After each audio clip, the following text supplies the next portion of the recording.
বিসমিল্লাহির রহমানির রহিম। আসসালামু আলাইকুম। প্রিয় শিক্ষার্থী, সাধারণ জ্ঞান খুবই একটা গুরুত্বপূর্ণ বিষয় যা সকলেরই জানা দরকার। প্রিয় শিক্ষার্থী, তোমরা অনেকেই জানো না আমাদের দেশের অর্থাৎ বাংলাদেশের কোথায় কি আছে বা নাই। যেমন তিতাস নদী কোন জেলায় অবস্থিত, বা আড়িয়াল খাঁ নদী কোন জেলায় অবস্থিত। এটা হয়তো যারা তিতাস নদীর জেলায় থাকেন তারা সহজে বলতে পারবেন, কিন্তু যারা অন্য জেলা তাদের বলা খুব কঠিন। যাই হোক, এরকম আরও প্রশ্ন রয়েছে। যেমন বাংলাদেশে জেলা রয়েছে কয়টি, এটা অনেকে জানলেও বাংলাদেশে কয়টি উপজেলা রয়েছে এটা অনেকেরই অজানা। কয়টা ইউনিয়ন রয়েছে, কয়টি গ্রাম রয়েছে।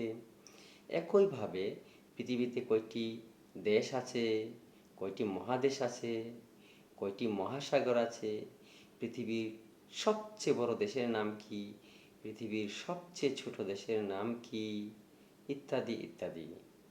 এগুলো সকলেরই জানা দরকার।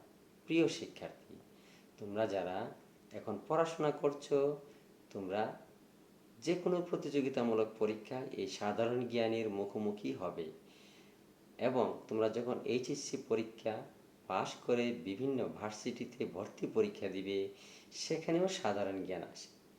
কোনো চাকরির পরীক্ষা দিলে সেখানেও সাধারণ জ্ঞান আসে, কোনো প্রমোশনের পরীক্ষা দিলে সেখানেও সাধারণ জ্ঞান আসে। এবং সাধারণ জ্ঞান সকলেরই জানা দরকার।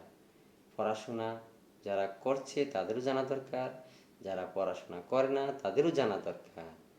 প্রিয় শিক্ষার্থী, কাজেই এত গুরুত্বপূর্ণ বিষয় সকলকেই এই চ্যানেলে সুস্বাগতম।